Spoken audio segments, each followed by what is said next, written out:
Welcome to Monday's Leftovers, where we break bread over Sunday's soul food. Per usual, first and foremost, I do want to thank you for spending time at the dining room table with me as I turn these sermon notes into spiritual nourishment. This past Sunday, our speaker came from Genesis 22, verses 1 through 18. And just a summary, for you guys, that is when God directs Abraham to head to Mount Moriah to sacrifice his son Isaac, and Abraham don't ask no questions. He passes go. He don't collect his $200, and as a reward and a result of his obedience, he is a product of this covenant that God establishes with him, where he becomes father of many nations. Y'all know the song, Father Abraham has many sons, and many sons have Father Abraham, and I am one of them, and so are you. So let's just praise the Lord, right? But I don't got enough time for that. But anyway, yeah, that. Today is going to look a little different though, because I am going to first review just some of the things that were downloaded into me as I was studying independently, or that I was taking away as the word was being given to me on yesterday. And then I'm going to supplement that with the footnotes that I highlighted from the sermon on yesterday. So first and foremost, immediately the chapter starts out with God tested Abraham. It is important that we differentiate tested from tempting. Okay.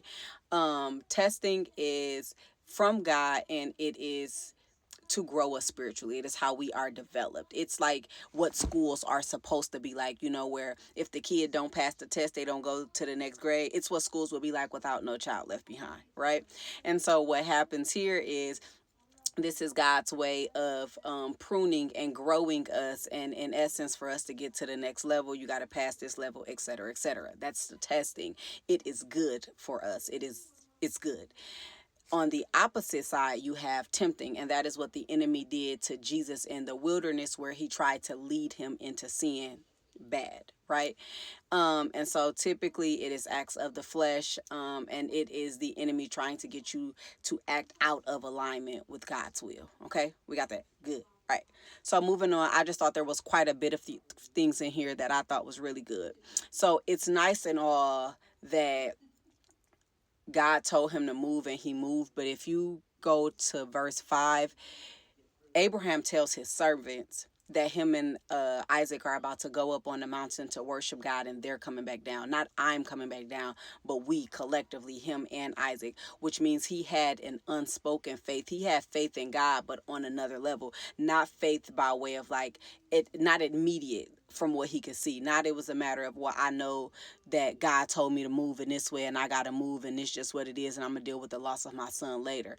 But his faith was so strong that he trusted God to not take away the thing that meant so much to him. Because if you just fast forward a few more, before, when God was in essence telling him that he was going to have this son that was going to be, I just caught that he was going to have, him and Sarah was going to have a son, that would be a product of, in essence, the promise. So he would establish these nations through this son. I wonder if that activated in his mind that I'm gonna get there, because actually that's like I'm gonna jump to it. So one of the key takeaways that the speaker mentioned was that you have to look back at what God has done to build faith for what he can do. I didn't think about it until right now. In verse 5, Abraham was so confident that they were going to come back down collectively, because if I'm not mistaken, it's not 21, but I don't have time because I'm limited for minutes. But just a few chapters before, when God is informing him of said covenant that's going to flow through the son that he needs to name Isaac, he mentions to him that he's going to birth the nations through him. So maybe in that moment it activated in Abraham's mind, like, Isaac can't go anywhere because God told me to name this son Isaac. God told me that I'm going to be a father of nations through the son. But so one of the notes was, look back at what God has done. And because I don't remember where I was on my footnotes, I'm going to just bounce through it. And as it come through me, I'm going to take it. But the speaker starts off by defining faith. And he says, faith is belief and trust in God. And that faith is activated through prior experiences, in the same way that a teacher, in order to grow a kid or to teach a kid, should be activating prior knowledge based off of something that they already know or already experienced. That's how your faith operates. When you're in that moment of the unknown, you look back on what you have experienced, what you have seen, what you have been brought through, in order to believe, in God's ability to bring you through.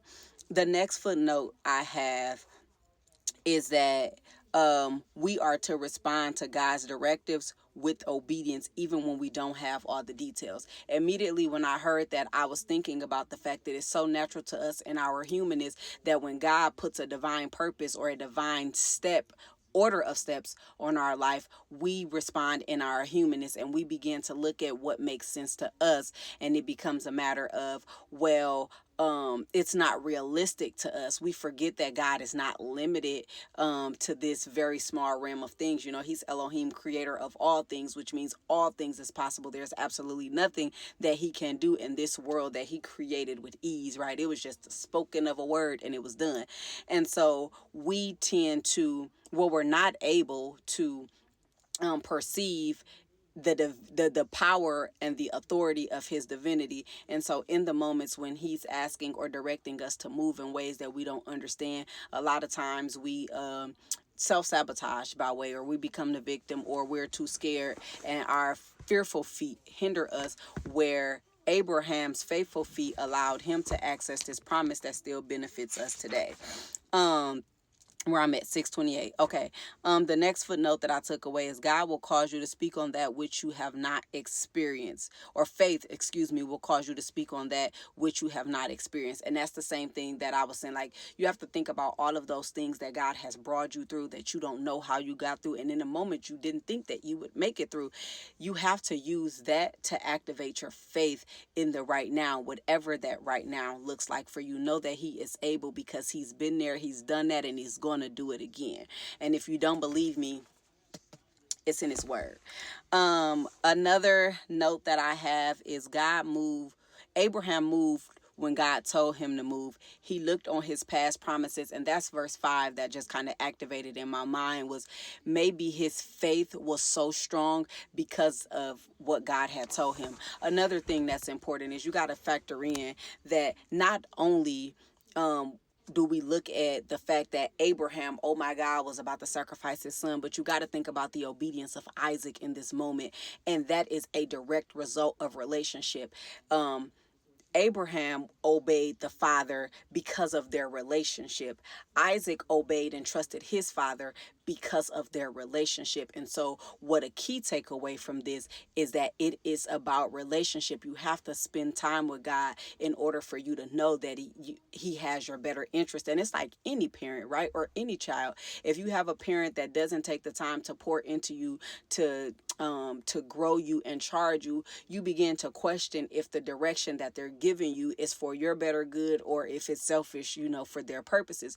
But you can tell out of this section of this text, just in Isaac's obedience alone, that there's a close relationship, that Abraham dwells with God and Isaac dwells with Abraham. Like, there is a closeness, and he said go, so I'ma go. And even when Isaac questioned him, he says, but where is the lamb?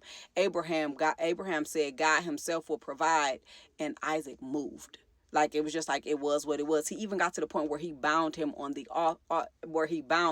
We got to think about it. Isaac is an older man, right? He didn't fight. He didn't resist. He trusted his father like Abraham trusted his father, and Jehovah Jireh provided the offering and the promise.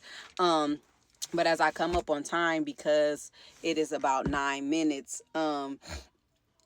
I just want to first stamp that your faith got to supersede your feelings. Like, even in the midst of it all, of what you're going through, like, you have to know that God has brought you through, that he will continue to bring you through, but you have to be in alignment with the assignment that he has on your life. You don't access the promise by doing what you want to do. You don't access the promise by moving in selfishness and in fleshliness. And that might not be a word, but I don't care for today. But to close us out, my song choice for tonight is